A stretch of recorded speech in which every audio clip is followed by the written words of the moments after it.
Ya. En esta presentación, un poco haciendo herramienta de la educación popular, que es lo que he aprendido, incluso nombraré al profesor Favelo, que es un educador popular cubano que ha trabajado precisamente con Clara Brugada en Iztapalapa, con los colectivos culturales. Y bueno, la herramienta que estoy ahorita utilizando es más bien como para provocar el diálogo posterior. No me considero una persona especialista en este tema, pero bueno, ya con algunas lecturas que hicimos, podemos empezar este diálogo. No voy a tardarme mucho en la exposición y les hice esta presentación. Bueno, los gobiernos progresistas e intentos de liberación en América Latina. ¿Qué significa tener un gobierno progresista? O, por decirlo de otra manera, ¿qué se siente tener un gobierno progresista, ¿no?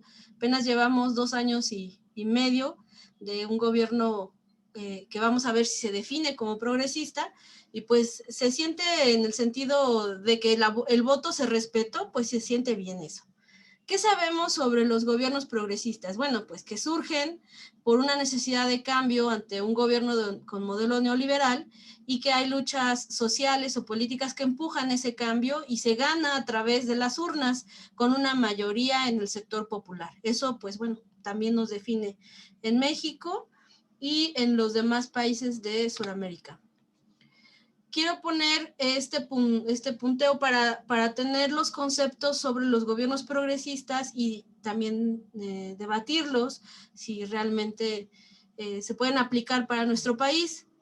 Pues bueno, tiene que ver con un desarrollo económico, los llamados commodities, que tiene que ver con el petróleo, el valor del petróleo y esa necesidad de anteponer como la única fuente de progreso o de industrialización, ¿no? Eso lo marcaron, perdón. ¿Sí se ve toda la pantalla? Se ve una parte de la pantalla, la imagen, y la otra nosotros. Ok, a ver si ya se recuperó toda la presentación. Bueno, está eso que podemos discutir, si es cierto que fue parte o ha sido parte de una condición para los gobiernos progresistas. Las políticas reformistas, más bien yo aquí me equivoqué, sería contrarreformistas, porque en el caso de México, pues bueno, se hicieron reformas peñistas y en realidad lo que se está buscando es ir en contra de, o revertirlas más bien, ¿no? Estas reformas sería contrarreforma. Y que en otros países o en otras latitudes pues se hicieron reformas a partir de los energéticos y de cuestiones económicas y hasta de tratados. Se habla de un populismo, eso también me gustaría que lo discutamos, porque es un tema que se ha debatido, que todo el mundo parece saberlo en los programas de debate, pero que al final nos queda la duda, ¿qué vamos a definir como populismo? Para nosotros, en función de nuestra realidad, ¿qué es el populismo? Y si nuestro gobierno corresponde a eso, en comparación de otros gobiernos que también se les tachó de populistas, ¿no? Y que hay otra condición en los gobiernos progresistas, o para que se dieran estos gobiernos progresistas, pues que hay una liberación del mercado en China y que al crecer la demanda de materia prima, pues entonces se volvió una oportunidad para los países de América del Sur en el periodo de 1999 a 2016, lo marca ese periodo la lectura, ¿no? Entonces eso condiciona o crea una dependencia económica y de intercambio de materias, ¿no? Eso es un poco lo que podríamos discutir ahorita más adelante. ¿Qué características encuentro en los gobiernos progresistas? Bueno, que parte nos surgen de este cuestionamiento con respecto a los gobiernos neoliberales o por esta necesidad de cambio de un sistema de gobierno.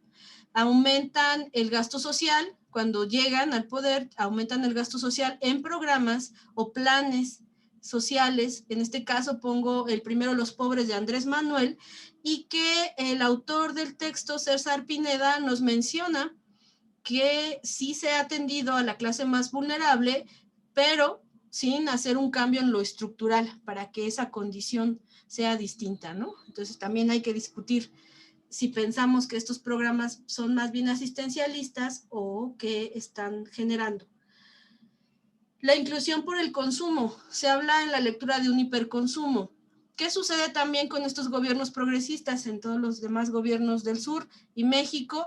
Es que se sigue ponderando el comercio, el consumo. Se ha dicho siempre que pues hay que quedar, que está bien, que estén las empresas, que es bueno el capital externo, etcétera, que no se puede solo trabajar con lo nacional. O sea, una serie de dichos que considero yo siguen siendo neoliberales, capitalistas neoliberales, pero que, bueno, también formaron parte de estos gobiernos progresistas.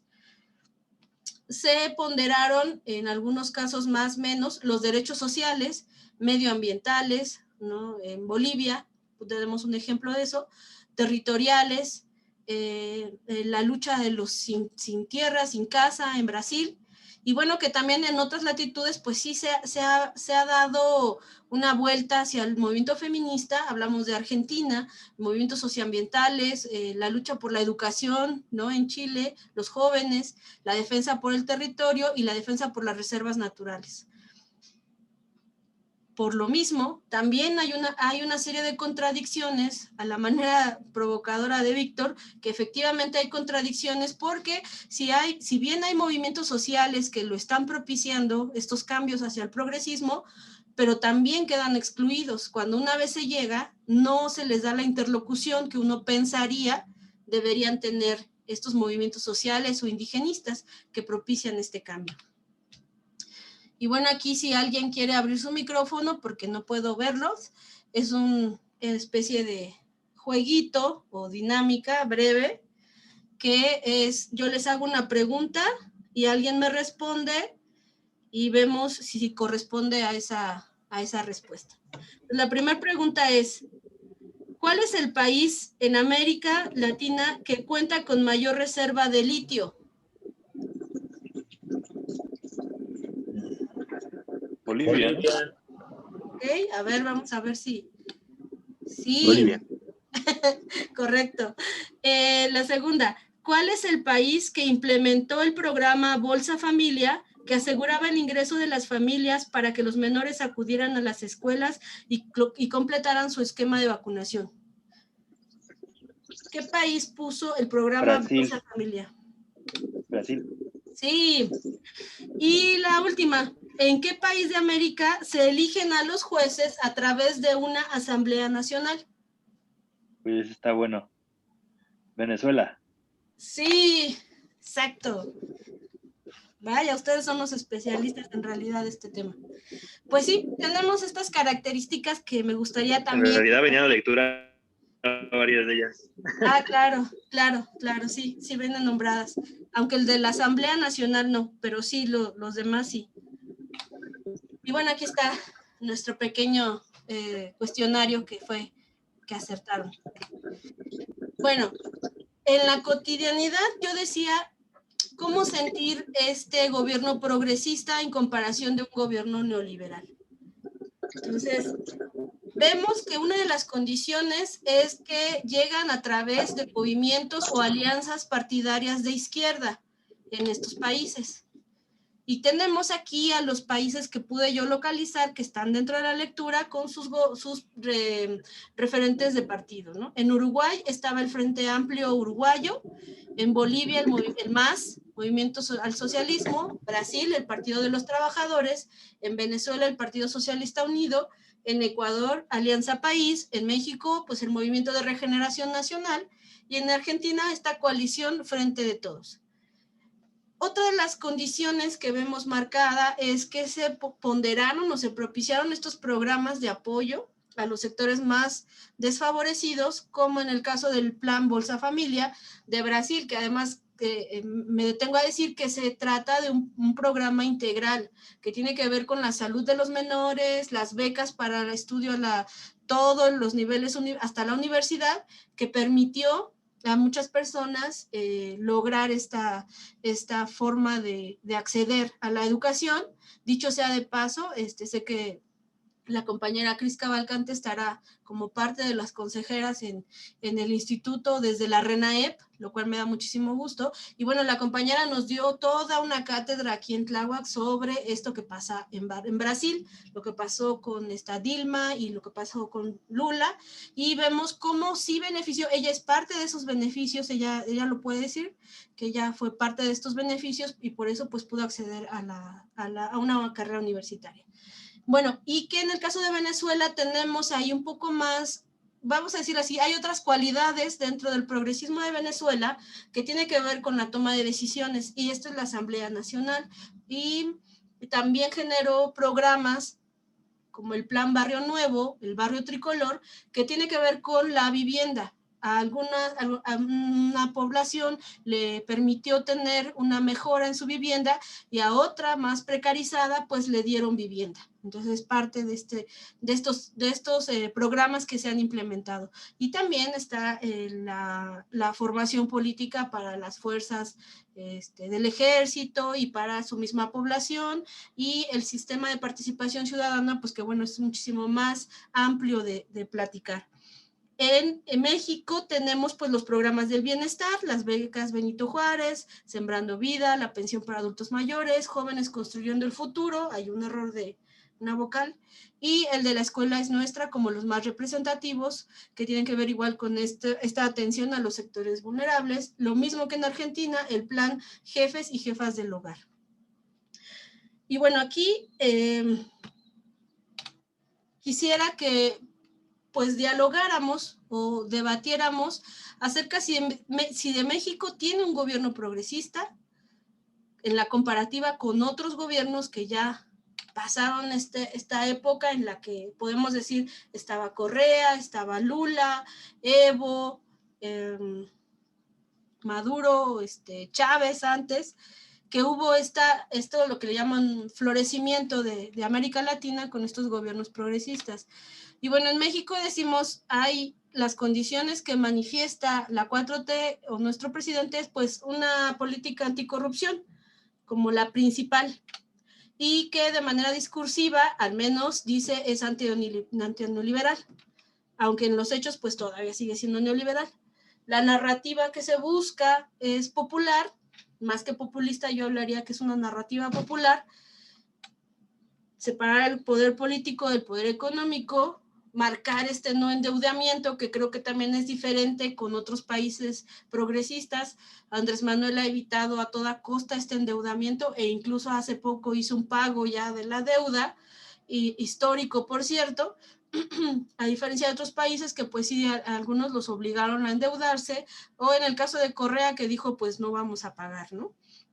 Es desarrollista, sigue siendo extractivista, parte de sus contradicciones, y con los megaproyectos, como ejemplo, el Tren Maya.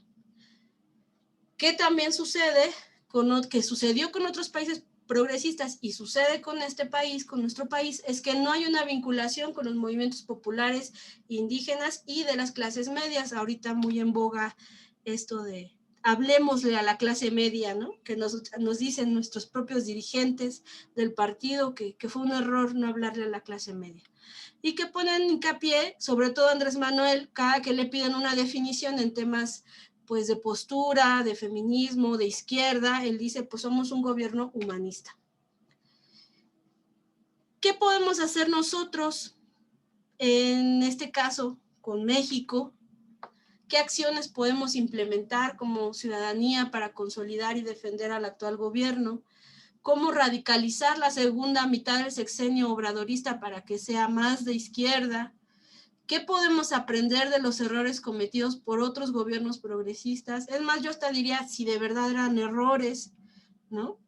Y es verdad que con la revolución de las conciencias se va a lograr un cambio, al menos como se plantea desde el instituto, desde la formación política de Morena. Creo que es ahí donde me gustaría también pudiéramos dialogar. Y como última parte es nombrar que América Latina se mueve, América del Sur se mueve y sigue buscando estos cambios del modelo de gobierno. Incluso actualmente, pues el más reciente es Colombia. Vemos esta situación en donde ya también lo hemos platicado aquí.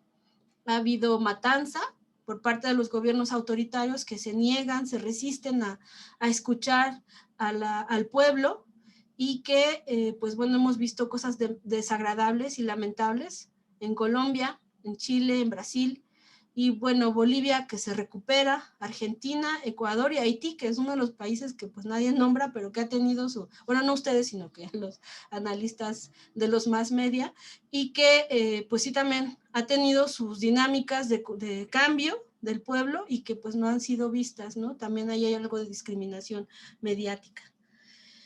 Bueno, pues yo concluiría con esta presentación para dar paso a la discusión.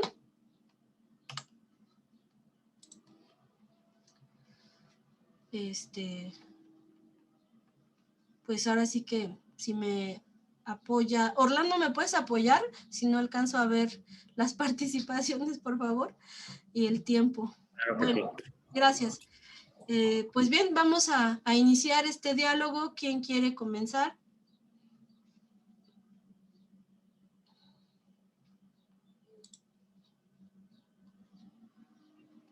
Gabino.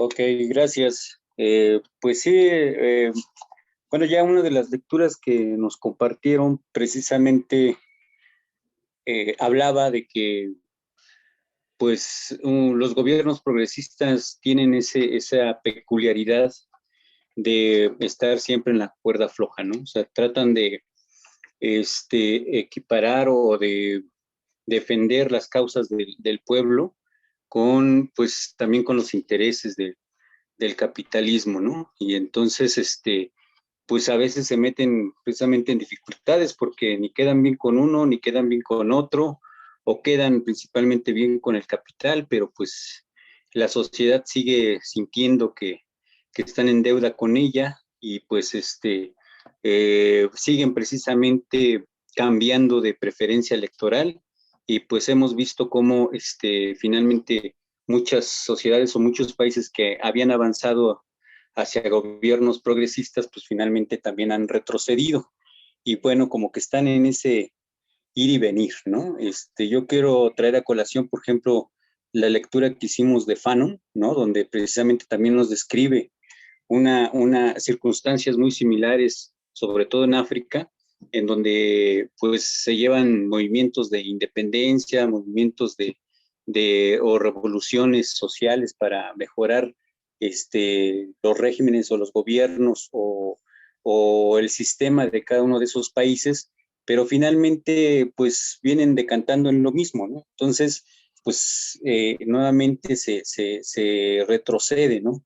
Entonces, yo creo que la gran lección de ese libro y de lo que estamos viviendo actualmente es precisamente que no hay claridad hacia dónde queremos revolucionar las cosas o evolucionarlas, ¿no? O sea, nos falta mucha preparación, mucha formación, y mucha organización, pues, para lograr ese propósito, ¿no? O sea, finalmente, por ejemplo, en el 2018 yo creo que tuvimos un cambio de régimen, pues, ideal, por decirlo así, por decirlo de una manera, ¿no? O sea, se dio de manera pacífica, participó como nunca la gente, el presidente que tenemos ganó con más de 30 millones de votos, pero a 3 años de estas elecciones, pues estamos viendo cómo se está retrocediendo precisamente porque no existe claridad hacia dónde queremos transitar, ¿no? Entonces, ese es el gran problema que yo le veo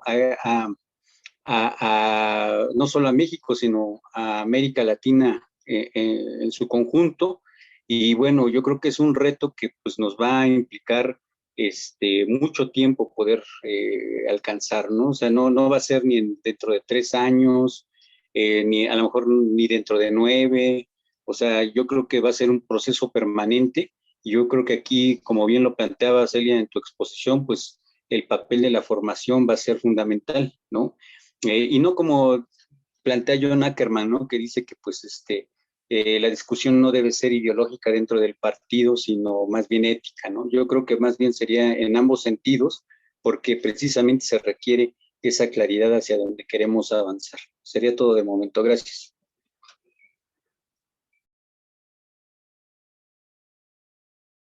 Perdón, sí, Jesús. Gracias, Celia. Muy interesante la participación de Gabino, yo coincido y quiero decir que de la lectura de Enrique Pineda y bueno, yo me permití además de pronto regresar a Boaventura Sousa, el libro que nos compartieron a fin de año, que me parece también sumamente interesante sobre estos casos de gobiernos progresistas en América Latina. Creo que hay muchas similitudes. Evidentemente, Sousa hace un trabajo mucho más profundo, caso por caso, en América Latina, pero creo que la coincidencia es notable, sobre todo, por ejemplo, en este tema del interregno, en el que está esto viejo que no se va y esto nuevo que no acaba de iniciar, ¿no? Entonces creo que el de Andrés Manuel todavía no puede ser llamado un gobierno, desde mi punto de vista, un gobierno progresista, porque pues para muchas personas de mi generación, la huella que dejó el gobierno de Cuauhtémoc Cárdenas en la Ciudad de México, que es con lo que yo iniciaba el comentario sobre el tema de coyuntura electoral, me parece que marcó una pauta muy importante que no se puede hacer a un lado. Es decir, Andrés Manuel ha tenido que cargar desde candidato con la doble función, ¿no? De decir hacia dónde ir y negociar políticamente, pero al mismo tiempo, pues con ese pasado de Cuauhtémoc Cárdenas, que dejó ahí unas ideas, que dejó allí un estilo de gobernar en la Ciudad de México, que creo que además iba muy acorde con lo que estaba sucediendo históricamente en esos tiempos en cada uno de estos países que ya se han nombrado en América Latina. Me parece que Andrés Manuel cambió la fórmula, ¿no? Se apostó en el caso de Cuauhtémoc Cárdenas por una democracia participativa y esto tuvo repercusiones inmediatas en el tema del presupuesto. Yo lo recuerdo lo que fue el gran debate de Porfirio Muñoz Ledo en el Congreso, cuando el gobierno de Ernesto Zedillo le negó el techo presupuestal a la Ciudad de México, y al dejar sin fondos prácticamente al proyecto cardenista, pues lo limitó, lo dejó como sucede, como ha sucedido en otros países del mundo, lo hemos visto en años recientes, al estar en una circunstancia de pocos recursos, pues a lo que más pudo enfocarse el gobierno de Cuauhtémoc Cárdenas fue hacer un diagnóstico muy interesante y creo que muy todavía vigente de lo que bien se podría hacer en la Ciudad de México. López Obrador cambia la fórmula y dice: yo voy a hacer política, voy a conseguir recursos, y creo que esto entra de lleno en lo que es la discusión que establece Pineda en cuanto al enfrentamiento con el empresariado. Yo creo que Cuauhtémoc Cárdenas no estaba enfrentado con el empresariado. Yo creo que lo que hace falta mucho es, y Andrés Manuel ha buscado, ¿no?, esta idea de negociar, y mira, yo para poder hacer mis programas sociales voy a seguir reduciendo, voy a seguir adelgazando el Estado y voy a seguir haciendo, pero todo lo que yo adelgace van a ser ahorros, no me lo voy a robar como lo hacen los gobiernos de derecha. Yo creo que todas estas cuestiones son ciertas. Yo no pongo en duda la honestidad de Andrés Manuel ni su deseo de luchar en contra de la corrupción. Sousa lo señala. La lucha contra la corrupción pues también es uno de las cuatro guerras sucesivas que Estados Unidos ha mantenido junto con el terrorismo, el anticomunismo y la guerra contra las drogas. Está también la lucha contra la corrupción. De modo que es, desde mi punto de vista, también una manera de Andrés Manuel de convencer al electorado de derecha y de centro para poderlos atraer un poco más hacia sí, gracias Orlando, un poco más hacia la izquierda. Lo que sí quisiera yo resaltar, que encuentro en Pineda y que encuentro en Sousa, es este tema de las lamentaciones, ¿no? Que al final, pues no sé qué irá a lamentar Andrés Manuel de no haber hecho durante estos 6 años. Esperemos que haya una manera de poderlo corregir a partir de este momento, en el segundo periodo de su gobierno, porque Lula, porque Evo, aceptaron acuerdos en los que mantuvieron el esquema económico neoliberal y luego vieron las consecuencias. Y sobre todo una cosa que creo que es muy importante y que no se tocó en el tema electoral, me parece que son los medios de comunicación representan grandes oligopolios, como lo dicen estos dos autores, que tienen unos intereses muy fuertes. No se ha podido cambiar el enfoque, me parece que eso es fundamental. Se piensa que el medio de comunicación por naturaleza tiene que vivir ligado al capitalismo, y eso es absolutamente una falacia. Los medios de comunicación pueden ser impulsados también desde el Estado, deben ser impulsados desde el Estado y pueden estar en consonancia con lo que busca los movimientos populares. El problema es que no ejercemos esos derechos y no y el gobierno de Andrés Manuel los ha dejado y les ha dado recursos, ¿no? Entonces me parece que por principio de cuentas yo establecería estas ideas, no abuso más del tiempo y les agradezco la oportunidad de participar. Gracias, Fer. Creo que seguía Irene. No había visto. Sí, Irene y luego Fer. Sí, muchas gracias. Bueno, yo quisiera comentar algo que ya dijo Gaby, ¿no? Sobre la ambigüedad no solo del proceso de los países que se les ha nombrado progresistas, sino la misma ambigüedad de la concepción de gobiernos progresistas. Entonces, se ha construido un relato. Recuerdo mucho todavía cuando empezaba Brasil con Lula y todo esta supuesta, que a todo le llaman primavera, ¿no? La primavera árabe, primavera latinoamericana, y bueno, resulta que en esta visión había una primavera latinoamericana de gobiernos progresistas, y pues esta definición que ni siquiera logra situar realmente un proceso, digámoslo así, con características más o menos determinadas, ¿no? Esto que nos puso Elia del texto de César, en realidad son rasgos que, pues, por ejemplo, tenía Salinas de Gortari, ¿no? Entonces sería un error pensar en que Salinas de Gortari era un progresista, cuando fue en realidad un neoliberal, ¿no? O sea, el populismo, ¿no? El asistencialismo, el aumento de ciertos recursos para ponerlos en manos de los más pobres, pero más bien como para mantener la pobreza, ¿no? O sea, Salinas de Gortari entendió muy bien estos mecanismos de manipulación del erario público, de los recursos del Estado, para justo reproducir una condición no solo de precariedad, sino de hambreamiento del pueblo para poder someterlo.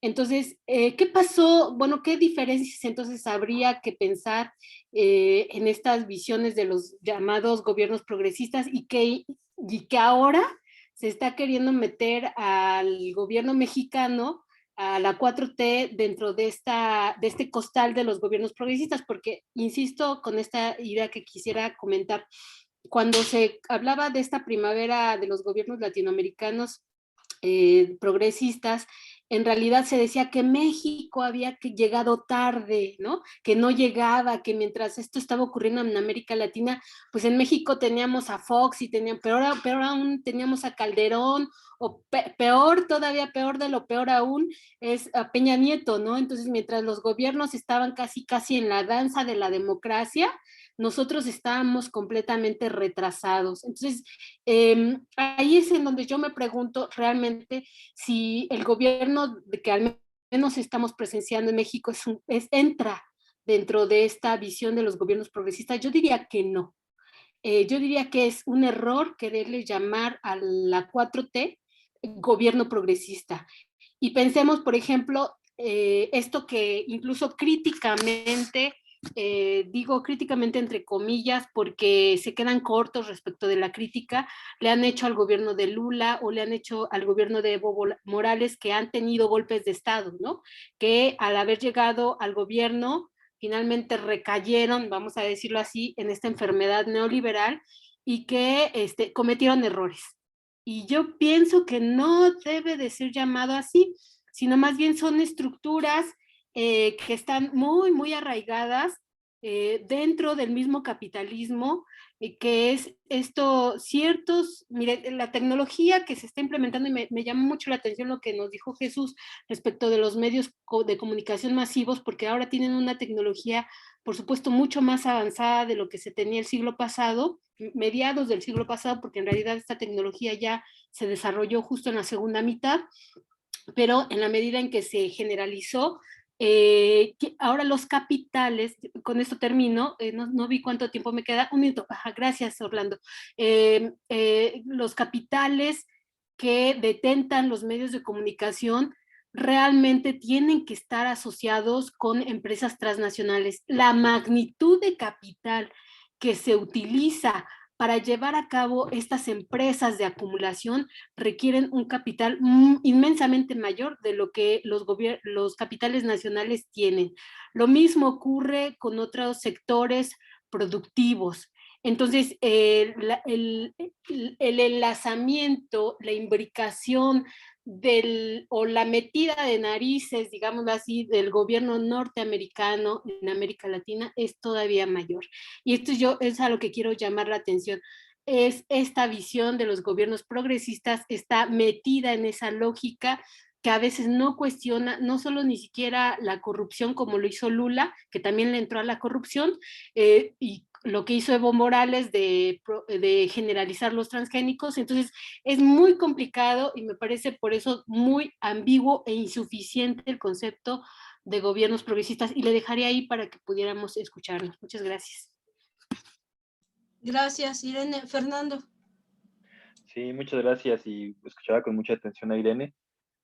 Creo que voy a retomar algunos puntos de los que hablaba, pero algo a mí que me llamó mucho la atención de la lectura fue la idea de esta contradicción existente y con la cual tenemos que convivir, o seguimos conviviendo como parte de estos gobiernos llamados progresistas, ¿no? Entre los intereses de, digamos, la clase empresarial, que convive de alguna manera con los intereses populares o intenta generar un equilibrio, ¿no? Para lo cual el autor nos da una respuesta pues tajante y nos dice es una contradicción, y esa contradicción se va a manifestar en algún momento de esa historia, de la historia del proceso del gobierno progresista. Es importante mencionar que, bueno, los gobiernos progresistas no nacen de manera espontánea, sino también nacen de un contexto, y el contexto es pues la decadencia de todo un sistema, el sistema del neoliberalismo como tal, que llevaba décadas previas inclusive a su implementación, y que no estaba dando un rumbo para las necesidades que la propia sociedad manifestaba, ¿no? En ese contexto, en ese terreno es donde las luchas populares que tienen demandas concretas, que se articulan en un movimiento político, pueden de alguna manera proponer esa demanda e impulsarla desde una lucha política, sobre todo en el terreno, en las calles, ¿no? En las demandas directas que empujan a los gobiernos neoliberales a que tengan que reconfigurar. Y ahí es donde estamos, en ese terreno de la reconfiguración. Estas luchas populares, de alguna manera como movimientos sociales, impulsan estas demandas, las hacen valer, digamos, en las calles como un poder popular, pero aquí es donde viene un rompimiento interesante para la creación de los llamados gobiernos progresistas, que es cómo generar o cómo se genera un puente entre esos movimientos sociales que responden a un contexto específico y que después, al transitar a una institucionalización, no, esas demandas no llegan del todo o no se pueden articular de manera que puedan convertirse en políticas públicas, o ya ni siquiera en políticas públicas, digamos, en una participación directa dentro del ámbito institucional. Lo que ocurrió y lo que menciona en el texto y me pareció muy interesante es que estos movimientos populares de personas en los barrios, en las colonias, en diversos lugares de estos países, pues de alguna manera lo que hicieron fue ser, digamos, retomados, canalizados por los partidos políticos ya existentes de la izquierda partidista en esos países, ¿no? Es decir, nace de los movimientos populares, pero se transforma y se institucionaliza bajo la vía de los partidos ya existentes. Entonces esto en sí mismo pues genera una serie de contradicciones que va a tener que enfrentar a estos partidos políticos entre dar la ventaja a un modelo económico, financiero, que está presionando por todos lados y a las demandas populares, como ya lo decía Gavin, ¿no? Y en ese terreno, pues, quien sale mal colocado, pues son también estos gobiernos, al tener que hacer un equilibrio entre estas dos grandes contradicciones. Pero bueno, más adelante quisiera comentar que no es pensar solamente en los movimientos progresistas, perdón, en los gobiernos progresistas, como una masa homogénea. Cada uno de los gobiernos progresistas tuvo sus propias acciones y sus propias herramientas para combatir las desigualdades, ¿no? Algunos a mayor escala, algunos a menor escala, algunos con más errores que aciertos inclusive, pero con sus propias herramientas. Todos estos temas que ustedes ya comentaron previamente, creo yo que son de alguna manera retrasos, o no llamarlos retrasos, sino más bien son configuraciones del modelo neoliberal que de alguna manera juegan un papel importante para la consolidación del proyecto neoliberal. El caso de los medios de comunicación, el caso de la desigualdad económica y otros tantos, ¿no? Cada país lo enfrentó de manera distinta, ¿no? En el caso, por ejemplo, tenemos el caso de Ecuador, donde existe como una clase, si lo podemos llamar así, media, que es la que de alguna manera se posiciona dentro de del gobierno progresista de Rafael Correa, que es la que determina ciertas políticas públicas dirigidas a la sociedad. Y Rafael Correa, por ejemplo, genera un discurso abiertamente de enfrentamiento contra estos medios de comunicación, ¿no? Es decir, en Ecuador tenemos una disputa por el discurso en los medios de comunicación, digamos que es la que sobresale de manera importante. En Brasil, por ejemplo, tenemos una generación de políticas públicas para la redistribución de la riqueza. Pero al mismo tiempo, en esta idea de generación de la riqueza y distribución, pues retomando el modelo desarrollista que ya se venía implementando en el modelo neoliberal y exponenciándolo, ¿no? Claro, con la idea o la intención de generar un proceso económico que pudiera dar sustento a esas políticas sociales. Sin lugar a duda, un gran avance en la política social, pero también con sus desventajas en el ámbito de la gestión y administración de los recursos. Ahí tenemos casos como el de Odebrecht, que bueno, son insignia, ¿no? de estos procesos históricos y que desafortunadamente son un modelo de corrupción que hoy en día tenemos a la luz, ¿no? Por otro lado, pues tenemos el modelo venezolano, que es un modelo que ha apostado por esta generación más radical de la ampliación de las oportunidades para su población, donde pues ha habido un enfrentamiento directo contra los capitales internacionales, la nacionalización de diversos capitales de manera radical, sobre todo en el periodo de Hugo Chávez, y también, por otro lado, apostando directamente a la participación y politización del pueblo venezolano, que es algo que, por ejemplo, ha estado muy distante en otros tipos de gobiernos progresistas, ¿no? Bueno, ya para concluir, pues nada más dejar esta idea, ¿no? De que cada análisis del gobierno progresista tendríamos que llevarlo a su territorio, a las actividades que realizó, no como una masa homogénea, sino más bien como diversas formas de afrontar una realidad y una crisis del modelo neoliberal. Gracias. Gracias, Fer. Seguiría Ale. Hola, ¿cómo están todos? ¿Me escuchan? Sí. Una disculpa. Irene, solo recalcar un poquito lo que decía Irene y lo que dice Fer. Yo pienso que muchas de las veces las cosas no las vemos como son, sino como somos. Y creo que es importante diferenciar qué somos y qué defendemos, ¿no? Porque el nombre es Círculo de Pensamiento Latinoamericano. Creo que a pesar de los bemoles que tendría Latinoamérica, en realidad somos lo mismo, sufrimos de las mismas cosas. Claro, con cada una con sus características. Recuerdo un video, y está en YouTube si lo quieren buscar, de Che Guevara, que le preguntan, ¿por qué tú siendo argentino te estás quebrando en Cuba? Y él mencionaba, del río Bajo hasta la Patagonia somos la misma patria. Y creo que eso es importante mencionarlo, ¿no? Como en este país algunos compartimos ese sentimiento latinoamericano, y sin embargo existe la otra parte, ¿no? La otra parte que ve tan Latinoamérica tan lejano, refiriéndome al qué somos y qué defendemos, en qué nos diferenciamos como movimiento, no como gobierno, sino como movimiento. esa vieja tradición priista que era la de tender la mano a los exiliados, pero poner el garrote en casa. Solo era eso. Gracias, Ale. Sigue Antonio.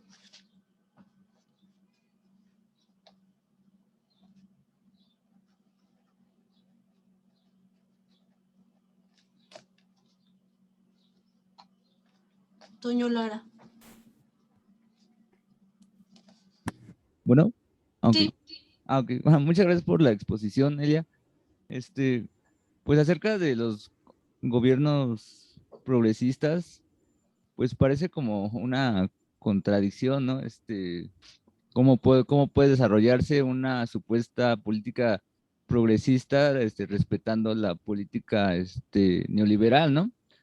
En muchos sentidos parece más bien como intentar hacer como un neoliberalismo con rostro humano, ¿no? Esta situación, de apostarle solamente a los programas sociales, ¿no? Bueno, más o menos entendí que dijo Irene con Salinas de Gortari, ¿no? Con solidaridad, precisamente nada más como ahí, pues, adornar un poco la pobreza, pero sin atacarla como de fondo, ¿no? Y que es algo que pues ha pasado en estos gobiernos progresistas, ¿no? Que en cierta manera pues es también una renuncia a un alejamiento de lo que se intentó en el siglo XX, ¿no? Pecando de una visión desarrollista, pues precisamente de desarrollar una industria, ¿no? Una industria fuerte. Y por supuesto, las grandes instituciones sociales que están en toda América Latina, ¿no? Porque es en esta región o en el tercer mundo, el eje rector que pudo implicar el desarrollo, pues no fueron las empresas privadas ni ese tipo de capital, no fue el Estado quien tuvo ese papel tan importante y que por supuesto mediante golpes de Estado o mediante obstrucciones económicas, pues se fue minando toda esa posibilidad de desarrollo, ¿no? Y que ahora con esta izquierda reciente, pues sí, se sigue renunciando como a esa perspectiva, ¿no? Y solamente está esta cuestión de aventarnos a los programas sociales, ¿no?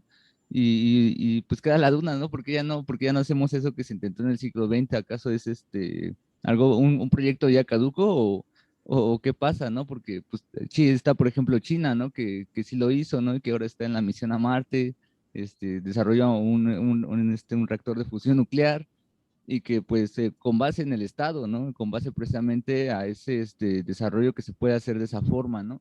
Y en cambio, pues en América Latina, pues seguimos respetando esa perspectiva neoliberal, ¿no? Y por supuesto parece como que se desdibuja la izquierda y la derecha, ¿no?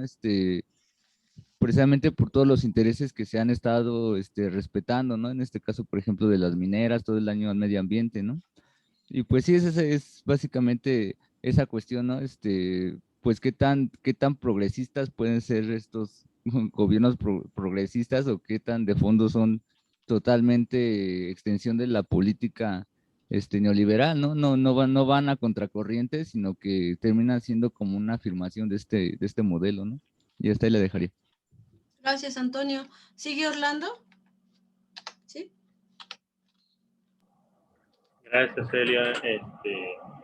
Muy interesante tu presentación interactiva ahí con el mapa sudamericano. Bueno, yo creo que retomo la pregunta que nos hacías al inicio de qué significa ser un gobierno progresista, ¿no?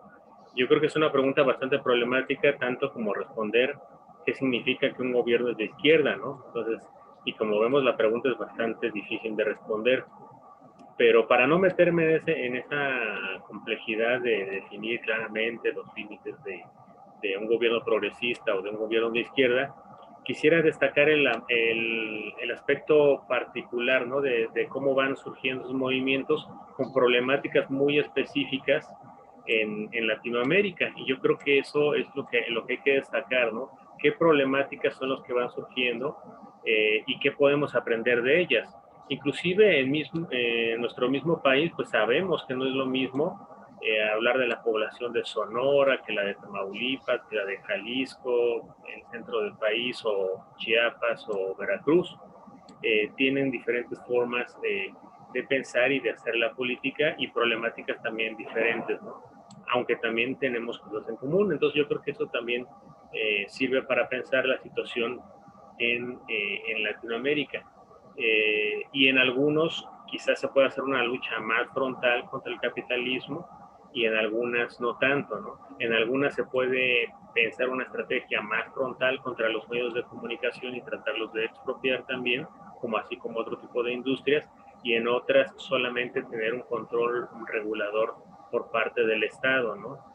O inclusive simplemente no creerlo como algo estratégico, y bueno, ya ahí estarían las críticas de ver qué tan adecuado fue o no hacerlo, ¿no? Pero yo creo que la forma de reflexionar sobre los gobiernos progresistas más interesante es ver cuáles son las problemáticas que tenían o de las cuales surgieron y cómo se organizaron, y ver qué tanto de eso puede servirnos para las problemáticas que en el plano local, en el plano nacional, puedan ayudarnos. Entonces, plantearía esa reflexión inicial. Muchas gracias.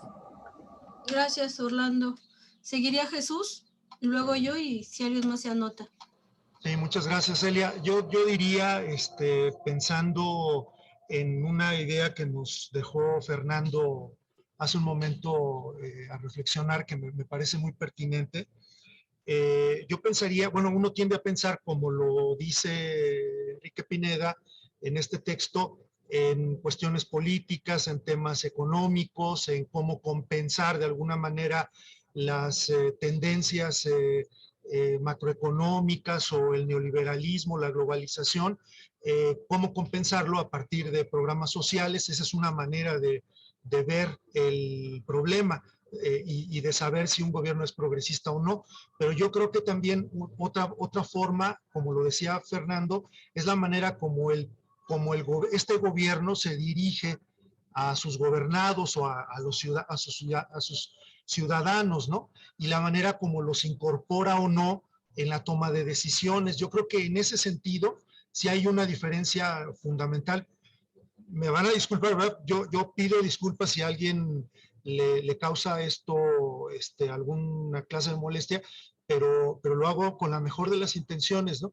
Pero Andrés Manuel tiene un estilo muy diferente de comunicar al que tuvo Cuauhtémoc Cárdenas. El propio Cárdenas, al ser jefe de gobierno, salía y los medios lo atosigaban y él no le gustaban los reflectores, no acudía a a dar banderazos de salida a proyectos, no acudía a estrenos de nada, de ninguna obra, de ninguna índole. Su preocupación estaba en las asambleas en donde los ciudadanos daban sus opiniones sobre qué hacer y cómo resolver los problemas de su comunidad, y en ese ir y regresar de la información, en ese ciclo de la información. Yo he hecho mucho énfasis en el tema de las mañaneras. Andrés Manuel se explica diciendo que hace estas mañaneras para tratar de alguna manera de contrarrestar, de llevar él la batuta de lo que los medios de comunicación informan, y él ser la noticia, o él darles la noticia de una manera tripartita, comunicarlo a los medios, hacerlo con la gente y tener al gobierno además informado, a sus colaboradores, sobre cómo se están tomando las decisiones. Yo aquí noto una diferencia fundamental, ¿no? El añadir a los medios de comunicación y el salir a su encuentro. Sin embargo, yo creo que se han cometido equivocaciones en sí, Elia, se han cometido equivocaciones en este esquema, como es el hecho de confundir lo que yo decía hace un momento. Efectivamente, los medios son altamente tecnificados, como lo resaltaba Irene, pero esto no implica que esa tecnología no pueda estar al alcance hoy en día de la sociedad. La evidencia pues son las redes sociales. Andrés Manuel le ha dado recursos millonarios a las televisoras, olvidándose de que ellos tienen compromisos muy importantes. Televisa acaba de hacer una fusión muy importante con una filial en Estados Unidos, y yo me pregunto qué repercusión va a tener esta fusión de alguien que además su propietario tiene la doble nacionalidad, es tanto ciudadano estadounidense como mexicano, en el contenido de la información. Yo creo que hay mucho que se puede hacer desde el acceso a medios, desde la divulgación, desde el involucrar a la población en los problemas fundamentales del país, y yo creo que eso lo está dejando de lado Andrés Manuel. Por eso también me parece que el suyo se acerca más a ser un gobierno populista que un gobierno efectivamente progresista. Gracias, Jesús. Bueno, pues yo hacía estas preguntas porque, digamos, desde alguien que no estudió la ciencia política, que las herramientas que tengo son distintas a el ámbito político, yo me preguntaba, porque a su vez para replicar estos talleres hay que pensar en nuestros iguales, y yo pensaba que se siente, ¿no? Un poquito, ¿cómo se siente tener un gobierno, al menos en México, que es antes de Andrés Manuel y después de Andrés Manuel? Y hay algo que me da certeza en cuanto a las elecciones. Yo sé que ahora, aunque el árbitro esté vendido, como decimos, pero hay un gobierno que no metió mano, que no metió su recurso. A lo mejor podemos decir, no, pues es que la estructura en la localidad sí se metió, ¿no? A operar. Pero al menos el gobierno federal, y sí, la verdad es que Andrés Manuel no se metió en estas pues, decisiones del partido, decidió no ser lo que venía haciendo con el PRI, ¿no? Toda una elección, una operación estatal, y que pues contra eso no puedes, o sea, la ciudadanía, por más organizada que estaba, por más que impulsara los cambios, pues no puede contra eso. Son recursos humanos y económicos y logísticos imposibles de igualar. Entonces, primero yo me siento con la garantía de que no se está metiendo en eso. Por otro lado, también siento que ahora en su mayoría los programas llega a quien tiene que llegar, y no como esto del Progresa, ¿no? Que estaba, como bien decía Irene, estos programas más bien que perduraban la pobreza, no que le ayudaran a salir. Y hay algo que hemos hecho crítica también en este espacio, que es, si está bien de un primer momento los programas, pero no te puedes quedar allí, no puede ser siempre los programas de apoyo permanentes de Andrés Manuel que ha hecho, ¿no? A nivel ya constitucional está el de la gente de la tercera edad, están las becas para los estudiantes. Sin embargo, hay otros que ya no pueden ser siempre, y que incluso dependiendo del territorio también llegan a malograrse o a corromperse.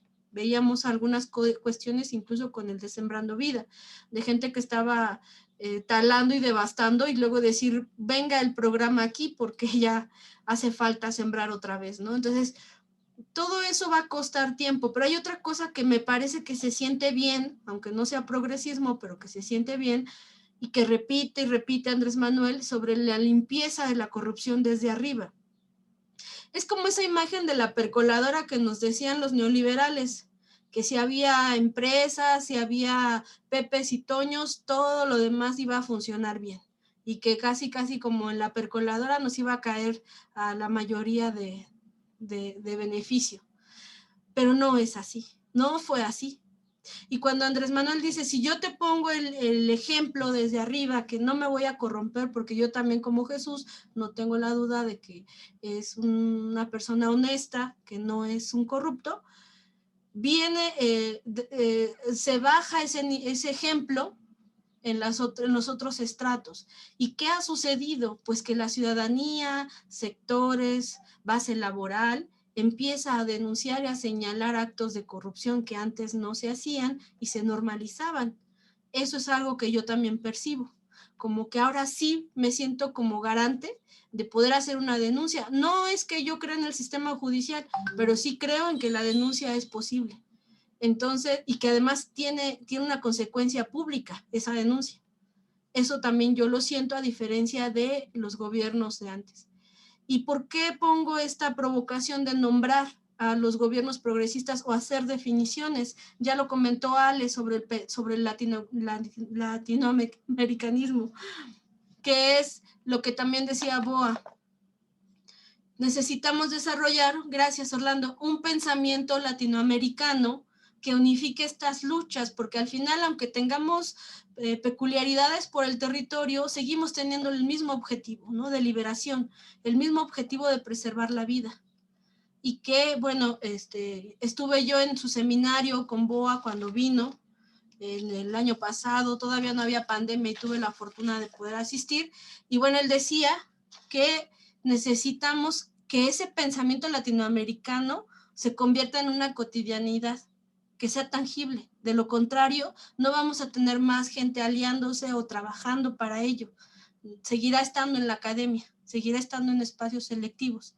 Entonces creo que sí podemos hacer esto y empezar a nombrar las cosas para definirlas a nuestra manera, con sus curiosidades, peculiaridades o características muy, muy específicas, pero que al final vamos hacia el mismo lado, ¿no? Gracias, Orlando. ¿Quién sigue?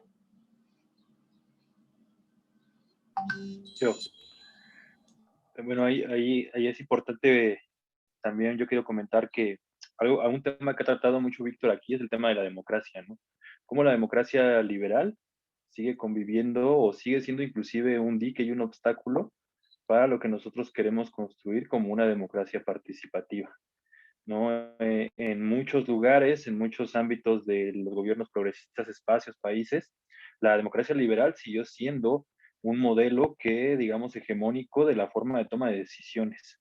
Y el tránsito hacia un proceso de toma de decisiones donde el pueblo pueda participar de manera activa se sigue viendo lejano. Y más aún, el ejercicio electoral que ya discutimos hace unas horas, pues tiene que ver con eso. Habla de la fragilidad política que tiene el proyecto progresista, si lo queremos llamar así o no, de Andrés Manuel López Obrador. Hay una fragilidad en el tema político que todavía no lo hemos logrado asentar una idea del proyecto político que queremos construir. Lo que decía Jesús sobre el tema de Andrés Manuel, pues sí, efectivamente, se buscaba o se buscan las mañaneras que sea un contrapeso discursivo a los medios de comunicación que aún siguen teniendo un ámbito importante de acción en la desinformación.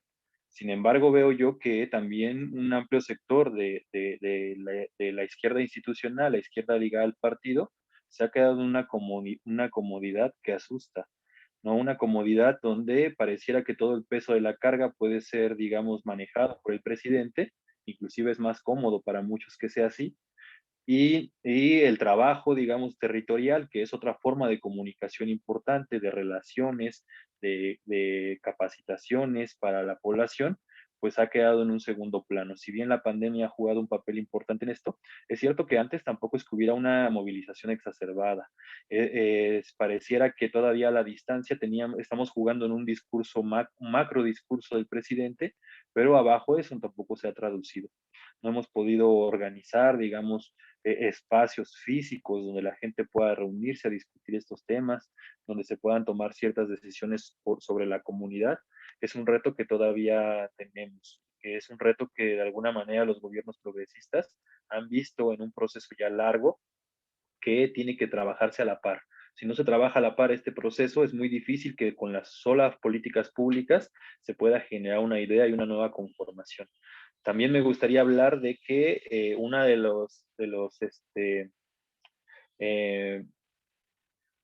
pues vaya, una de las cosas que se ha aprendido en los gobiernos progresistas es que no es lo mismo llegar al gobierno y establecer una serie de políticas públicas si no se reconfigura el Estado.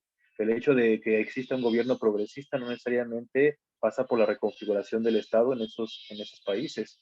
No tenemos casos como el caso brasileño, donde la derecha ha vuelto con más fuerza y además con un discurso tirando a fascista.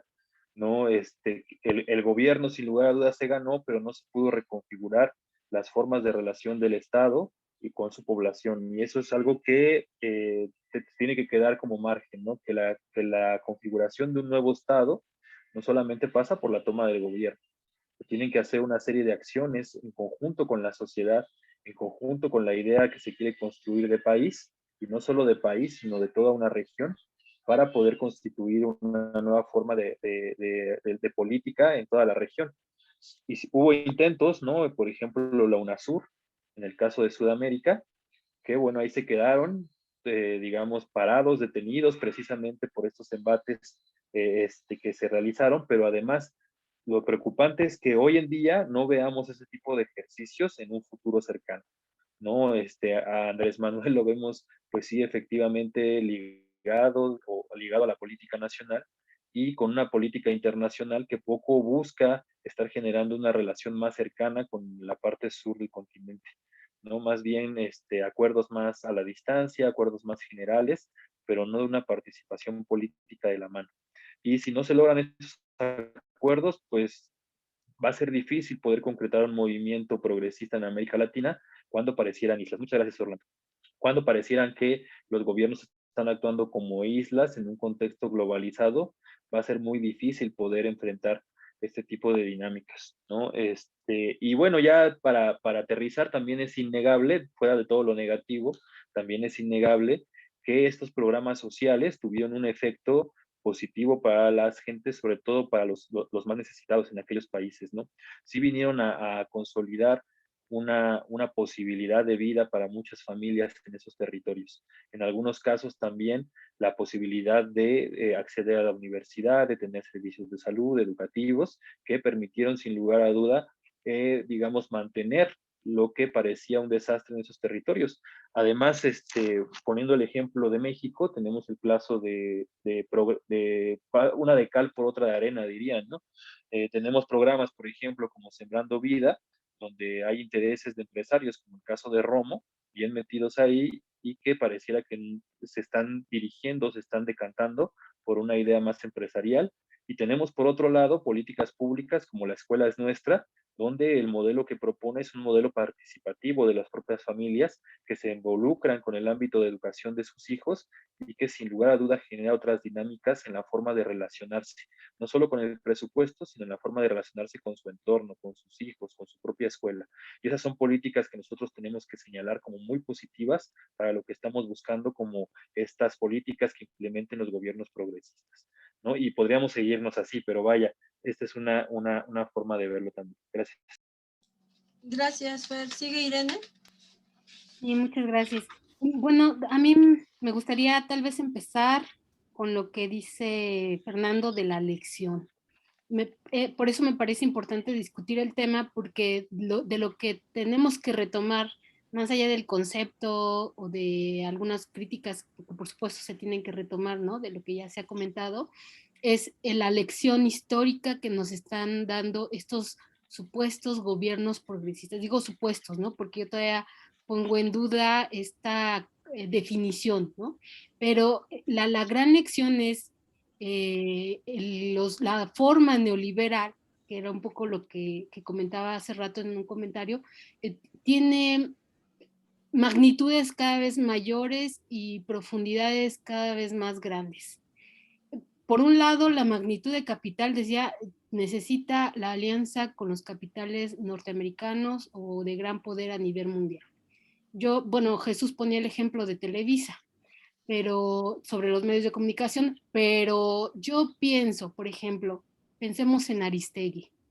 La CIA está metida ahí, Anabel Hernández, que está financiada por la CIA, pensemos en Jesús, este reportero norteamericano, mexicano, ¿no? Que siguió el juicio del Chapo, súper financiados por los demócratas, ¿no? La CNN es el gran consorcio que le ha dado el parangón a Aristegui y que se ha convertido en de las principales voces, aunque no sé si de las de mayor audiencia, pero supuestamente críticas, sí lo es en algunos casos, en algunos no, pero justo eso refleja digamos, la dinámica contradictoria y el tamaño del monstruo al que nos enfrentamos, porque si bien es cierto, pues acá está de Hoyos, ¿no? Que es de risa loca, bueno, el miedo que nos debería de dar Felipe Calderón y Margarita Zavala, por supuesto, pero la derecha aquí en México necesita el respaldo y el visto bueno norteamericano inevitablemente, y eso es básicamente a lo que nos estamos enfrentando y a lo que estos llamados gobiernos progresistas enfrentó. Eso es algo que habría que tenerlo ahí presente. O sea, el gobierno en México no está disputándose solo con la derecha mexicana, es un consorcio mucho más grande, transnacional, ¿no? La liga con los demócratas, estos genocidas, estos asesinos, que por supuesto están ya muy afilados con querer vender más armas a México. El hecho de que López Obrador le haya cedido a la Marina, que es el brazo, digamos, militar en México, ya los puertos y muchas otras cosas, ¿no? Esta cesión, por supuesto, esos recursos que se le dan a Televisa. Bueno, en fin, hay como un poco tratar de entender por qué Lula cayó, no significa en qué la regó solamente la política interna, sino hay que mirar qué tan fuertes son estos dientes del neoliberalismo, estas empresas neoliberales, esta penetración que ya ha habido dentro de Morena para la designación de candidaturas, que yo creo que lo tuvieron más claro la derecha. Por supuesto, nosotros ya lo veíamos, muy pocos, pero al interior de Morena casi nadie lo veía, ¿no? La derecha tuvo el acierto de mirar que el arrastre de Andrés Manuel iba a dar ganancias muy grandes en términos electorales y del Congreso, y por supuesto le apostaron, sí, a pegarle a Morena y a todo lo que ustedes quieran, pero principalmente a penetrar la definición de las candidaturas, y eso fue lo que vimos cómo se le entregó buena parte del territorio nuevamente a la derecha neoliberal, ¿no? Y desde Morena, que es lo peor de todo, y también estamos viendo cómo la disputa, yo diría, no lo pensemos así en desaliento, porque efectivamente yo creo que para quienes hemos visto este proceso, pues realmente sabemos que el tamaño del monstruo es muy grande, sino más bien ni para abandonar Morena, por supuesto.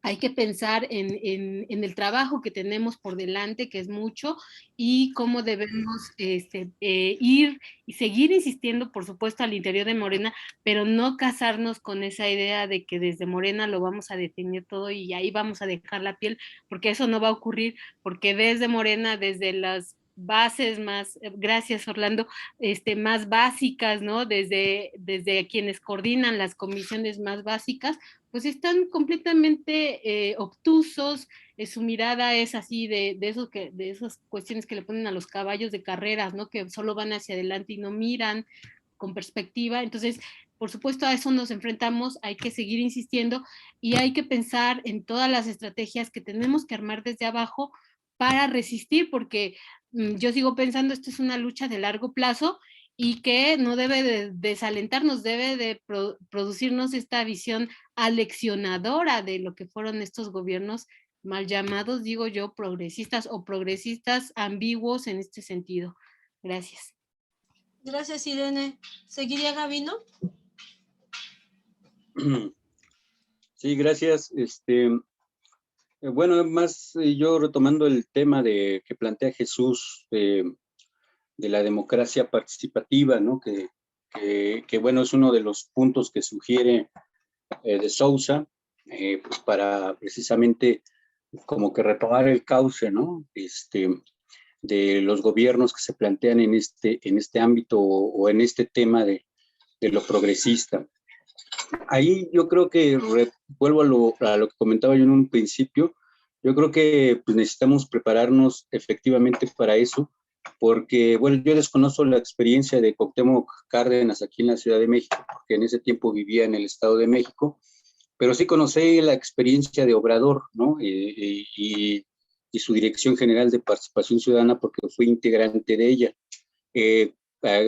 cuyo jefe pues, era Eduardo Cervantes, por cierto, ¿no? Entonces, ahí, pues, finalmente fue un choque con la ciudadanía terrible, porque ni siquiera los promotores que eran parte de esa Dirección General, estaban preparados, no tenían formación, ni siquiera el propio Eduardo Cervantes lo estaba. Tuvo que parar todas las actividades de la Dirección General casi durante un año para discutir y definir cuál tenía que ser el trabajo de la Dirección General de Participación Ciudadana, para que a final de cuentas se tratara de formar a los promotores, pero Al mismo tiempo, solo se le permitía a los promotores organizar a los vecinos en determinados temas, que prácticamente eran de cultura, de deporte, de protección civil y pues párenle de contar, ¿no? O seguridad pública, ¿no? Hasta ahí. Pero nuevamente, o sea, los promotores jamás comprendieron ese proceso y siempre caían en las prácticas del PRD o del PRI, ¿no? La corporativizar a los vecinos era su propósito, era obligarlos a hacer las actividades, y no era amenazarlos con quitarles sus apoyos, con quitarles sus becas, con quitarles, o en fin, dañarlos de alguna o de otra manera, ¿no? Entonces yo a eso voy, ¿no? O sea, necesitamos, como dice Irene, implementar muchas tareas que vayan en ese sentido, ¿no? No solo el hecho de plantearnos la cuestión de la democracia participativa va a solucionar las cuestiones, pero sí debe de iniciar todo un proceso que nos ayude a mejorar esa parte. Por ejemplo, ya retomando la cuestión latinoamericana, yo le comentaba el otro día a Irene que los bolivianos dicen que pues su proceso de triunfo en las elecciones fue gracias precisamente a la participación masiva y popular de la gente, ¿no? Y que cuando llegaron al gobierno tenían un Congreso en contra, pero que con el apoyo pues lograron hacer las principales reformas de ese movimiento, y que después el gobierno se hizo institucional completamente y abandonó por completo al movimiento popular, ¿no? Y aunque tenían más legisladores en el Congreso, o el Congreso era ya de ellos, no pudieron ya avanzar porque simplemente no contaban con el respaldo popular, ¿no? Entonces es algo que ellos se autocritican y reconocen. Precisamente es algo que le recomiendan al movimiento peruano, ¿no? O a la cuestión que se dio con las elecciones de Perú. Les dicen que no abandonen pues al movimiento popular, que nunca se alejen de ellos, que lo organicen, que incluso organicen todo lo que vaya a favor de la vacuna, pues con la población, porque de otra manera, si lo hacen desde el ámbito gubernamental, pues va a haber esa división que podría ser mortal para el propio Perú, ¿no? O a este proceso que se está viviendo en este momento. Aún así, bueno, ya aprovechando esta cuestión del tema de Perú, pues yo creo que ahorita, como parte de la actividad que estamos llevando hoy, pues nos tenemos que comprometer a defender ese proceso, porque está en peligro, ¿no?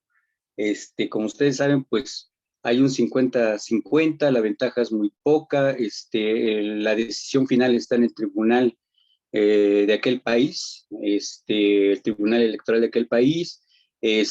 Bueno, acaban de nombrar, los Estados Unidos inmediatamente cambió a la embajadora o al embajador, acaban de nombrar una persona con experiencia en golpes de Estado, ¿no? Miembro de la CIA desde hace 9 años, y bueno, pues la derecha ahí interna o local pues está llamando a un golpe, ajá. Entonces, pues tenemos en este momento el compromiso de difundir, de defender, de tratar de evitar que Estados Unidos ahí proceda en contra del gobierno que legítimamente fue electo democráticamente, ¿no? Entonces, sí es un tema que tenemos que comprometernos a difundir entre nosotros y con la población y a través de todos los medios.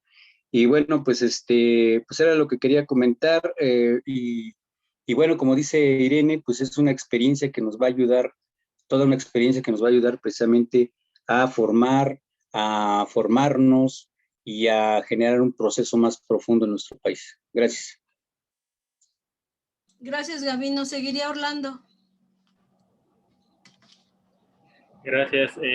Quisiera retomar también otro punto que tocó Jesús sobre el tema del el uso mediático, ¿no? De las mañaneras, en concreto de Andrés Manuel, y en general, ¿no? De los medios de comunicación.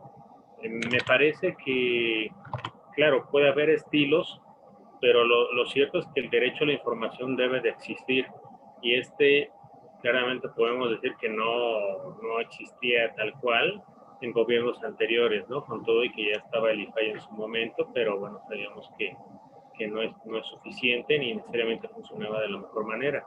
Y justamente fue parte del conflicto que se tuvo contra el INE, ¿no? Porque pues, la información debe de ser para todos y para todas de manera pues, lo más horizontal que se pueda, y si no se puede así, pues utilizar los medios que se tengan al alcance, ¿no? De ahí inclusive quizá la estrategia de comunicación ha sido de las más flacas del gobierno de Andrés Manuel, porque pues algunos que estamos involucrados un poco más, un poco menos en qué está haciendo, qué deja de hacer Andrés Manuel, pues más o menos tenemos una idea, pero la población en general no necesariamente está informada sobre los programas sociales, sobre las reformas o las contrarreformas, y ahí sí me parece que no es suficiente las mañaneras, inclusive este tiempo de los espacios públicos que se dejó de utilizar, creo que no fue un acierto, por el contrario, ese espacio tuvo que utilizarse para difundir, comunicar todo lo que se está haciendo, ¿no? Inclusive en parte de los análisis que hacen de las elecciones, un punto importante, quizá no menor, es que no se comunicó de manera masiva lo que se estaba haciendo, y tampoco se pensó en la población que no votó en el 2018, pero que ahora sí votó en el 2021, es decir, no hay un discurso comunicativo para las nuevas generaciones, donde a lo mejor les hablan de Salinas, pero como si fuera Porfirio Díaz, es decir, lo ven muy, muy, muy lejano y que nada tiene que ver con su cotidianidad. Entonces, claro que ahí me parece falta una estrategia de comunicación que piense en diferentes sectores. Y otro punto que quería comentar es justamente esto que también nos había puesto sobre la mesa ella, esto de la lucha contra la corrupción como parte pues esencial o significativa del gobierno de Andrés Manuel. Y ahí sí yo siempre hago el hincapié de cómo se entiende la corrupción y la necesidad de la revolución de las conciencias en un sentido mucho más amplio que simplemente pensar en casos específicos de cómo se lucha contra la corrupción. Es decir, no solamente se trata de aquella persona que no cumple con las leyes o que se salta las leyes o que roba dinero, sino una actitud de ser una persona inmoral, una persona que no actúa éticamente, que no trata a las personas como personas, con todas las repercusiones que pueda tener eso a la hora de hacer un programa de social, a la hora de generar nuevas instituciones, instrumentos o estructuras de democracia. Todo eso está involucrado cuando se habla de una lucha contra la corrupción, porque se trata simplemente de buscar una ciudadanía ética, es decir, personas que estén acostumbradas a tratar a las otras personas como personas, y todo lo que se deriva a partir de ello en las construcciones de políticas públicas, teniendo como uno de los principios pues una vida digna, ¿no? Y eso se va a manifestar en la mayor cantidad de derechos que pueda ejercer la ciudadanía en su cotidianidad, como derechos a la salud, a la vivienda, al transporte, todo esto que ya sabemos que son partes de las tareas del Estado en general. Y bueno, pues ya nada más por último, pues retomar que creo que en el caso de la estrategia de comunicación, pues un poco de eso también falta en esto que viene del juicio a expresidentes, ¿no? Hay que tener una estrategia de comunicación fuerte, de hacer notar qué pasó en los otros gobiernos y un poco pulir el lenguaje en el sentido, cuáles serían los delitos por los cuales tendrían que ser llevados a la cárcel en su momento, para un poco sistematizar más el discurso, ¿no? Ahí están los delitos de lesa humanidad, entre otros, por los cuales hay algunos que no prescriben, ¿no? En general, creo que es uno de los puntos que uno puede retomar. Y bueno, pues hasta aquí mi participación. Muchas gracias. Gracias, Orlando. Seguiría yo y luego Jesús. Bueno, a mí me parece interesante también el tema de los medios de comunicación. Ya tendremos una mesa más adelante, una sesión, pero sí me parece una de las cualidades en estos gobiernos progresistas, o cómo afecta la vida de los gobiernos de América del Sur, y en este caso también México. Por ejemplo, tenemos una huelga en Notimex que ya llega a un punto en que yo ya no entiendo por qué, que sí pareciera como una cerrazón por parte de una compañera que está al frente del Notimex, y que se están violentando los derechos laborales, y que se supone que la 4T pues no debe de estar en esa línea de violentar los derechos laborales. Y es un espacio de difusión del Estado que se ha perdido durante más de un año, que no tiene voz, y como bien decía Jesús, sí el Estado debe tener sus propios medios de difusión, debe tener su forma de comunicar, y no la estamos teniendo. Andrés Manuel nos dice, bueno, cada persona ahora puede ser alguien que sea un medio de comunicación. Y bueno, entendido como de difundir datos, opiniones, pues sí, siempre ha sido así, y las redes ahora permiten esa diversidad. Sin embargo, como tal, como de una manera argumentada o como una estructura comunicativa, pues no existe. Entonces sí tenemos que promulgar o propiciar que se den estos medios de comunicación en el Estado. Creo que es fundamental porque el presidente que más hizo hincapié en eso fue Correa, y fue muy atacado cuando él habló de quién está detrás de los medios, lo que Irene ya nos explicó sobre Aristegui, que el grosso de la población pues no lo sabe. Piensa que al ser un medio ni siquiera sabe si es público o privado, pues todos informan, y que lo que se ha ido un poco quitando el mito es que efectivamente todos los medios tienen una postura y tienen un patrocinador. Entonces, es hacer evidente la postura, eso implica el sentido de lo que se está comunicando. Entonces, me parece fundamental que hagamos también esa pelea por los espacios de difusión, de debate, pero desde el Estado, y que, por ejemplo, de lo que más se ha salvado, pues ha sido Radio Educación. Seccionalmente ha sido de los espacios en donde hay crítica, en donde se promueve esta diversidad. Hoy, la verdad es que casi no escucho mucho la radio. No sé qué ha pasado con Radio Educación, pero bueno, al menos sí era el oasis, ¿no? En temas de radio. Y bueno, hay otro punto que me gustaría terminar o ir cerrando en este tema, y es que, por ejemplo, cuando ha sucedido algo con lo que decíamos, los países que han intentado liberarse o que están teniendo movimientos sociales, pues el partido, ningún dirigente del partido toma postura. No dicen, no hay con los compañeros de Colombia o lo que está sucediendo en Chile, etcétera. No hay una postura del partido, que debería haberla. Debería haber un posicionamiento, apoyarnos como hermanos latinoamericanos y decir, pues bueno, estamos como una especie de condena, digamos, externa de ese país que ayude. Y siempre es esperarnos a lo que diga Andrés Manuel, a lo que diga Ebrard.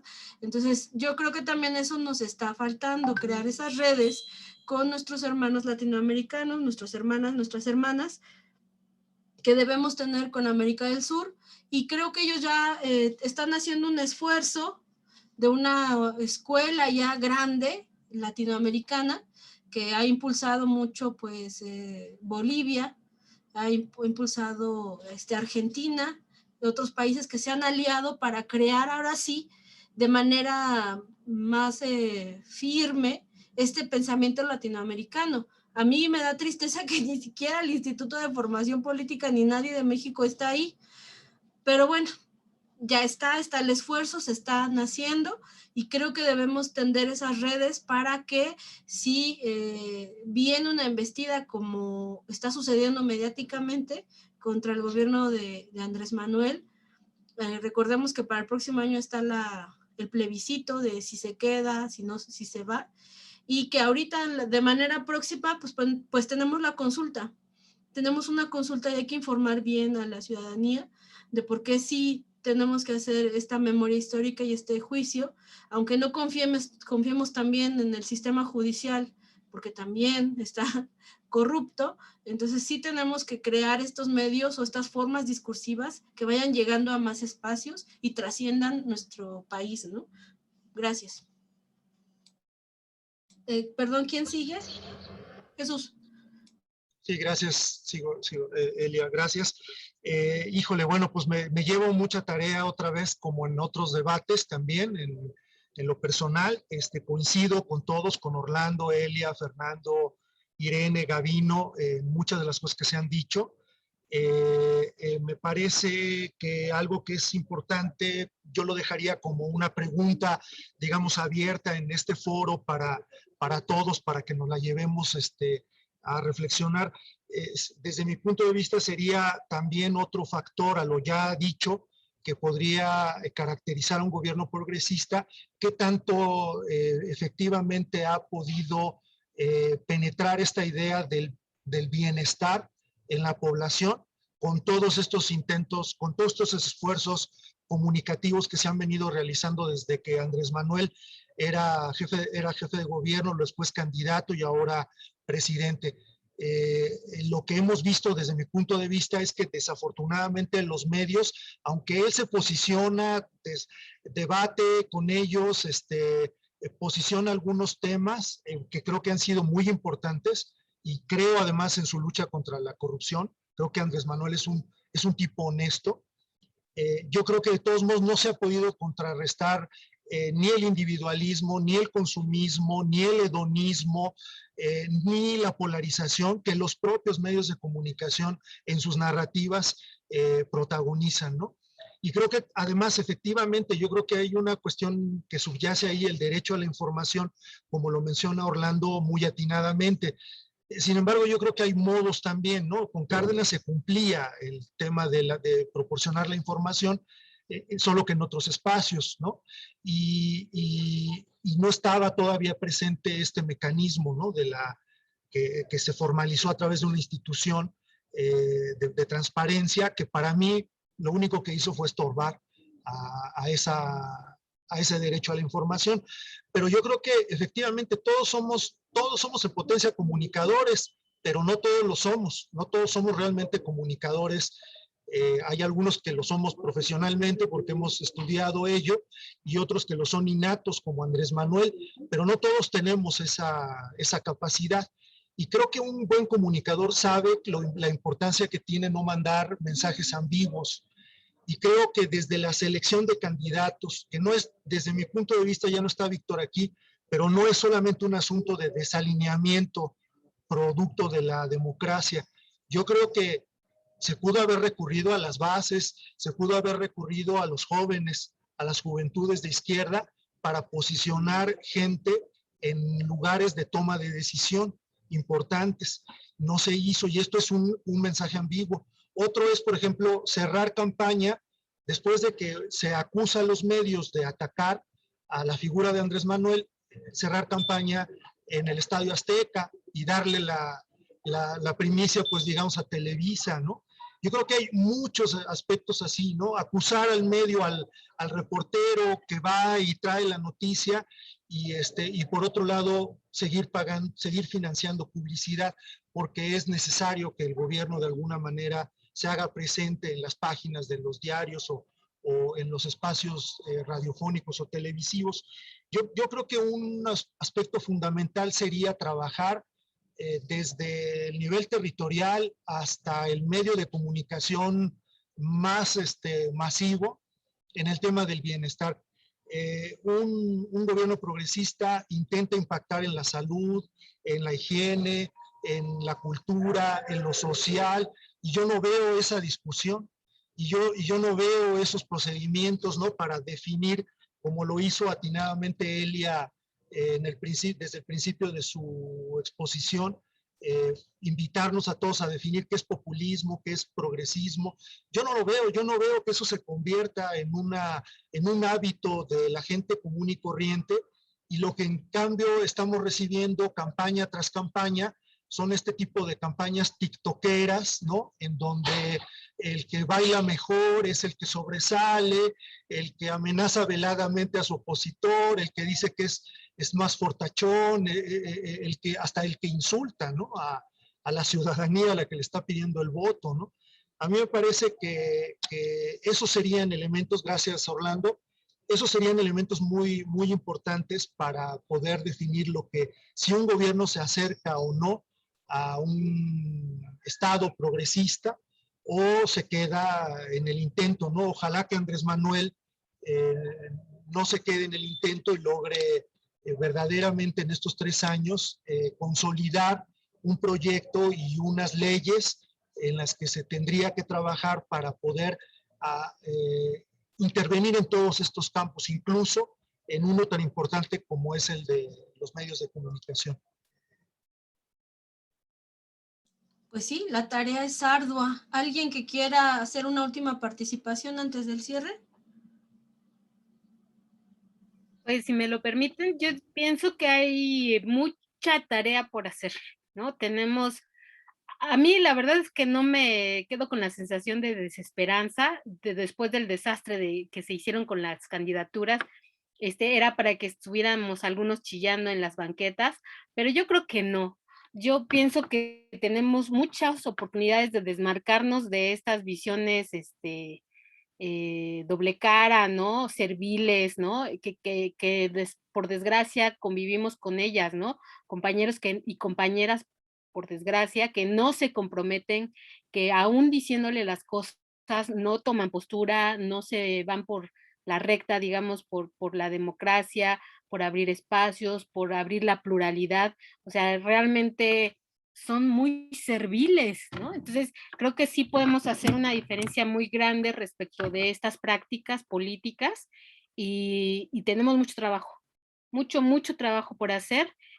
Ojalá ya haya oportunidad de entrar nuevamente con otra nueva normalidad efectivamente a las calles, con la gente, con otros ámbitos más amplios que estas limitaciones que a veces que son buenas, pero son malas, ¿no? Quienes no tienen acceso a estas redes, pues no están aquí discutiendo con nosotros. Entonces, hay como que viene una segunda fase. Leían de un amigo, viene el segundo tiempo y cambia la estrategia. Yo creo que es momento de cambiar la estrategia, de afilar las herramientas que hemos ido desarrollando en este círculo de estudios y pues echarle para adelante, ¿no? Muchísimas gracias, Irene. Le va a dar ahorita la palabra a Fer y como diría Andrés Manuel, fuera máscaras. Vas, Fer.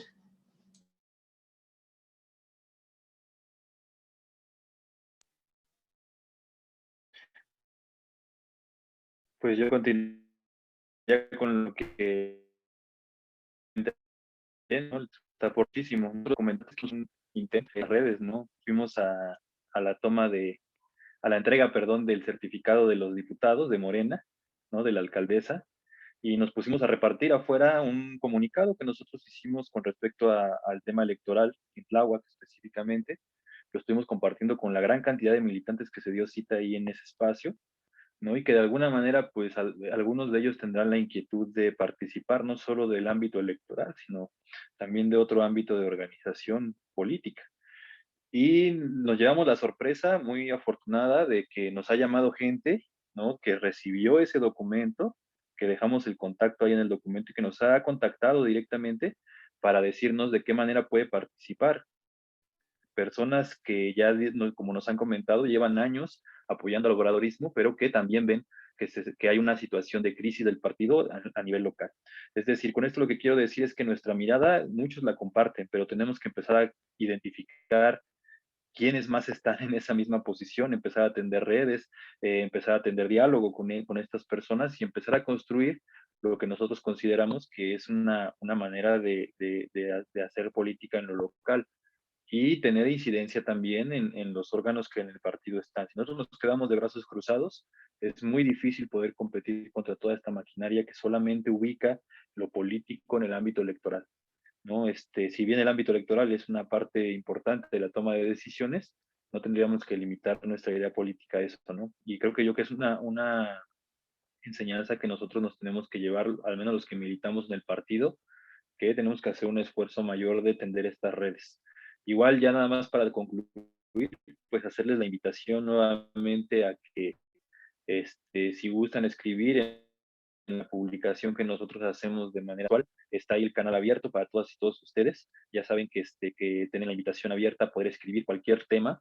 Este documento tratamos de que llegue, sobre todo a nivel local, con aquellas personas que hemos trabajado, que sabemos que están en este ámbito de organización y que aunque no están en este círculo, pues participan de espacios políticos, ¿no? La intención es que todas estas ideas lleguen a los militantes y que pueda abrirse un espacio de diálogo y de debate. Esperamos más adelante ya poder tener, como dice Irene, un espacio físico donde podamos reunirnos con vecinos, con los mismos militantes para discutir estos temas, ¿no? Por ahora los espacios virtuales pues los seguiremos ocupando, seguiremos participando de iniciativas que busquen esta participación de los militantes y bueno, pues ya ahí iremos construyendo ese camino.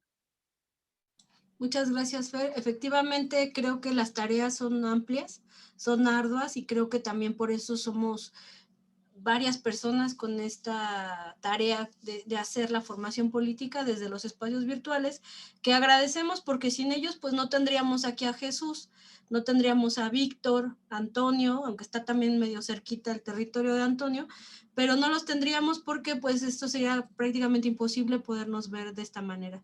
Creo que se han nombrado muchas tareas en las cuales vamos a aplicarnos. Como dice Fer, ahí están las invitaciones, se hizo la extensión para la comunidad de Tláhuac, vamos a empezar a reunirnos aquí al menos también, ya en lo presencial. Ale, ¿quieres comentar algo, verdad?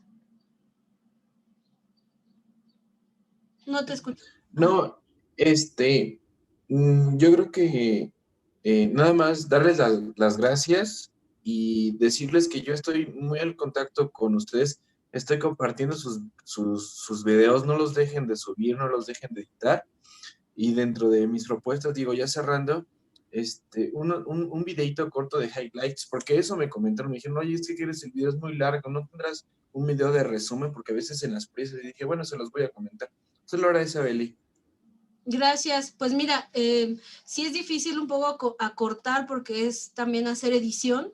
Lo que estamos nosotros platicando es hacer tipo podcast, que sean audios como para más que te la pases haciendo tu quehacer o algunas otras actividades y que lo puedas escuchar. Y la verdad es que sí estamos teniendo vistas. Ya dije, el más votado es el de la presentación del libro de Víctor, sigue siendo el más visto hasta ahora, pero todos están teniendo vistas y les agradecemos porque sí hay opiniones interesantes y más que interesantes que nos mueven, que nos están motivando a hacer cosas. Y creo que eso ahora que venga el de fútbol, vas a ver, va a romper el récord. Por cierto, en la próxima sesión, el 4 de julio, le toca a Víctor Martínez llevarse esa de fútbol, espectáculo o fiesta de la colectividad. Y nos vamos acercando con temas todavía más complejos y escabrosos, digamos, como en la narrativa, los medios de comunicación. Ahí va a participar Jesús. Vamos a tener un análisis de las mañaneras también. O sea, ya vamos más de la mitad de los temas y qué bueno.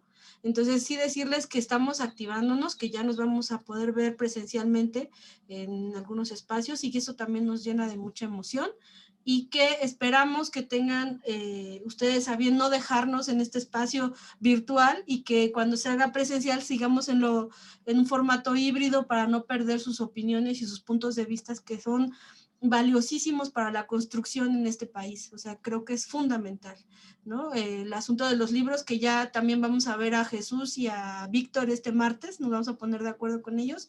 A Toño igual lo vamos a contactar más adelante para que igual posteriormente, si hacemos actividades presenciales, ver quién está en condiciones también de acompañarnos, ¿no? Entonces, Jesús comentaba de los libros ahí, Eli, no sé. Sí, es justamente que le decía que nos vamos a poner de acuerdo el martes, vamos a ver a Víctor, ya acabamos con él, pero vamos a hacer ese tour con Jesús, que son los que no son, digamos, de acá de Tláhuac, pero vamos a contactarlos para hacer estos intercambios, darles su acervo, y tenemos ahí algunos libros pendientes con Víctor. Pero bueno, entonces esto quedaría así, les agradezco muchísimo que hayan dado su tiempo, su participación, su pensamiento y que este video les sirva a quien nos escuche para la construcción y organización de su localidad, porque tenemos un objetivo en común. Y bueno, quien tenga hijos, pues muchas felicidades.